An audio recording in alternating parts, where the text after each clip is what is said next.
Welcome to the Old Time Radio Superman Show. This is your host, Adam Graham. Listening on the phone, we've got Andrea. We also have a streaming caller. You can certainly join us and provide your comments, 724-444-7444. Call ID 11773. All right, so we're going to wrap up the Emerald of the Incas series. Last time we left our heroes, Superman was flying out to help the Professor Beecham and his daughter because the Incans had gone ahead and set up an explosion. And at the same time, he left the Incans in their gyrocopter in the river.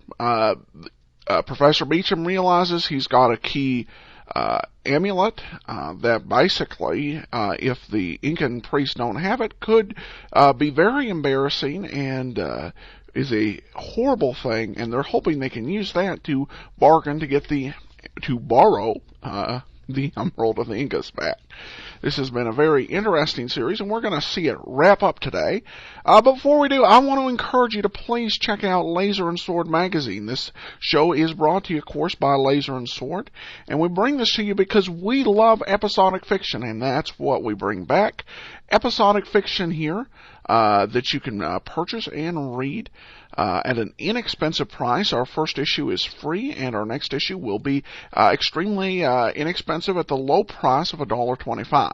But download the first issue today. You can read our stories and see if you'll be interested in following them as we go on, because we've got some great heroes, some fun action, and some great plots. So please check out Laser and Sword magazine, lasersword.adamsweb.us.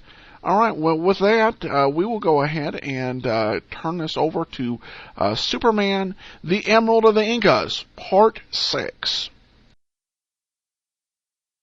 Presenting the transcription feature, Superman. Up in the sky, look, it's a bird, it's a plane, it's Superman. And now, Superman. Superman had left the blazing inferno of Stonehouse and gone winging his way back over the Sound toward the wrecked autogyro of the Indian priests, who had recovered the Emerald of the Incas from Dr. George Haven Beecham, world-famous scientist and explorer, and set fire to his temporary home.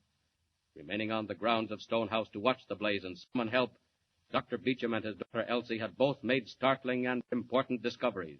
As our story continues today, we find them in a small car, racing toward a distant airport, hoping against hope to get there in time.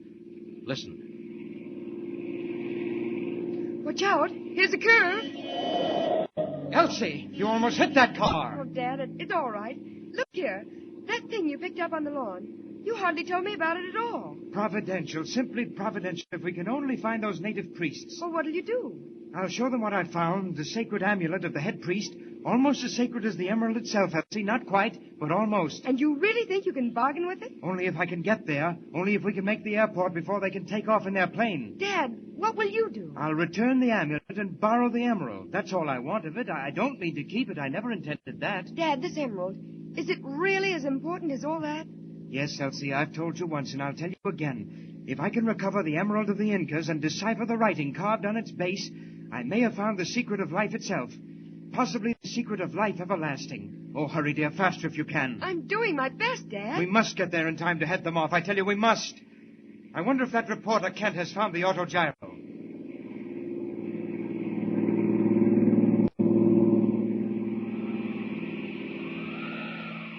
Meanwhile, high over the water of the Sound, Superman wings and wheels, his marvelous telescopic eyesight piercing the blackness below for some sign of the wrecked autogyro. I could have sworn this was the place. Just off that point with the white building. Wait, what's that? Far down below the surface. Looks like wreckage underwater. The plane was sunk deliberately. Well, the next thing to do is pay a call at the nearest station of the Coast Guard. Up! Up! That White House looks like the place. There's the signal light. Down we go, right in the front yard. Seems Seems a shame to wake them out of a sound sleep. The chances are they keep somebody on duty all night anyway. And for the moment, I'll have to become Clark Kent. Superman might amaze even the Coast Guard.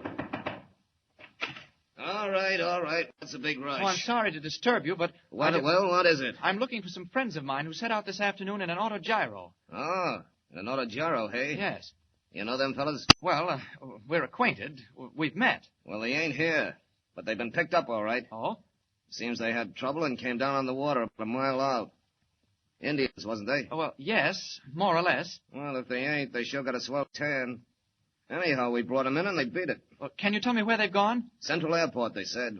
We couldn't understand half their lingo. They don't speak English so hot. Central Airport? You mean they've chartered another plane?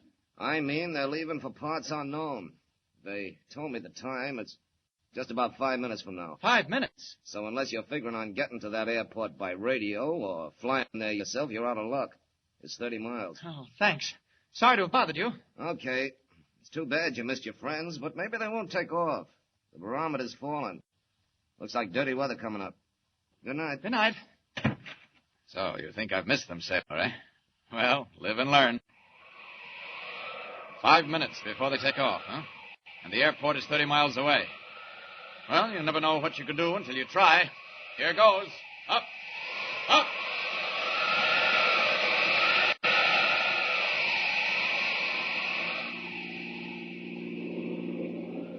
Dad, look, there it is. That's the airport. Oh, and there's the gate. Elsie, what are you doing? You'll put us in the ditch. Sorry, can't help it, Dad. I had to make that turn. Would have gone right by if I hadn't. Look, what's that? Out there on the runway. That isn't a runway. It's a seaplane anchorage. Oh, there was a flash of lightning. It's a plane. It's going up. I saw it in the flash. Elsie, stop.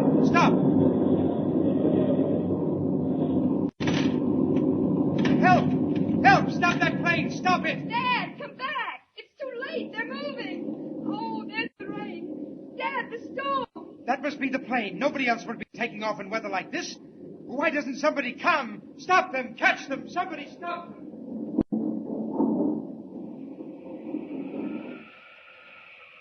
High over the airport, a great white seaplane rocks and slips in the sudden grip of a storm. Lightning jabs wickedly through low cloud, shows figures running wildly for shelter on the field below, shows another figure, faster than the storm itself, racing down in the wind. Superman, come just in time to meet a seaplane heading south with the Indian priests of Azatlan. Ah, there she is. Must be. Private seaplane swinging toward the open water. And what fools to take off at a time like this. Great Scott, the lightning shows it up like daytime. Not that I need it. Sorry, gentlemen, you've got a fast ship there, but it's not quite as fast as Superman. I think we'll just put a sudden stop to that trip south. If I brought down an autogyro, shouldn't wonder if I could do the same with a seaplane. Here I come.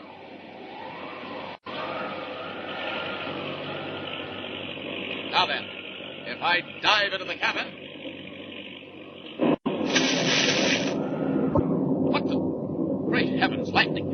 Bolt of lightning struck the plane and smashed to pieces, on fire. The men are falling into the water. If I don't catch them, they'll be drowned. Gotta get there fast. Down into the sea. Faster.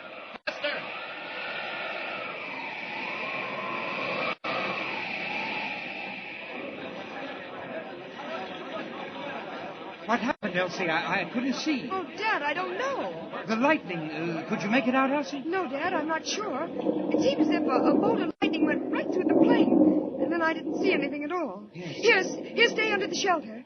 But, Dad, good heavens, here comes Mr. Kent. Kent? What, Kent, what did you... Evening, Doctor. Or rather, good morning. You got room in here for 3 more? Why, those men with you. The brown men, Kent, the priests. Oh, yes. Strangest thing. I was on my way here following the autogyro when there was a flash of lightning and a seaplane went down in the sea, just off the breakwater. And you rescued them? All but one, Doctor. Pilot was done for. The lightning bolt went right through him. But these two, well, call it luck. Why, Kent, it's amazing. Simply unbelievable. Well, here we are. There's one thing I must tell you, Doctor. I had a choice. A choice? Yes, come over here a minute, will you? Yeah, that's better. Yes, a choice. I could have saved the baggage with whatever might have been in it. You understand, Doctor? Yes, I understand. The emerald. Yes, or the 2 priests. But I couldn't save both. It had to be one or the other. Mr. Kent, we understand. Human life, Miss Beecham. They've done a lot to you, poison arrows, fire. But after all, well, there was something on their side, too. And I couldn't just sit there and let them drown. No, Kent, of course not. You did exactly right. Oh, I hoped you'd think that. It's too bad about the emerald, of course. No telling where it is now. The emerald of the Incas is gone. Forever. Mr. Kent, one of the priests, he's coming this way. White man, you save our lives. We of Azatlan, we thank you. Oh, don't mention it. You have great magic, white man. Magic greater than ours. I have seen you fly through air. Oh, that's enough of that. Never mind the rest. There's just one thing we wanted. We know what you want. The sacred emerald. But it is at the bottom of the great water. And then it's all over. And if that's the case, there's no use my keeping this any longer. What's that, Doctor? Well, white man, where do you find that? On the lawn outside my house. It's an amulet, a priest's amulet of the Azatlan Indians. Could it, by any chance, be yours? White man, give it to me. Of course. Take it. Oh, Oh, my goodness. Seems to mean everything to him. white man, you think you have lost, but you have not. What? Well, what does he mean? My magic tell me you do not want emerald to steal. No, of course not. On the emerald was writing. It was writing you wish to read? Yes, that's it. That's all I wanted it for, believe me. Very well. Writing is here. Dad, what does he mean? Oh, he's tapping his head. You mean to say you'll tell me everything that was on the emerald? You can remember it? We will do that. Every last sign on the jewel of the immortals. But no one know what it means. Yeah, that's all right. My studies, that's what I want to do, work it out. It may take me years. But, Kent, do you hear what he says? Dad, I can't believe it. Maybe the secret isn't lost after all. Once my people know what writing on emerald mean. Now they do not know. If you help them remember, maybe you do great good to all. Kent, I still don't believe it. It's not possible. Why, Kent, where are you going? Mr. Kent. Well, look, the emerald's gone, but everything else is all right. And I've just remembered something. After all, I am a newspaper man. And this may be the biggest story since the flood. So long, folks. I'm on my way.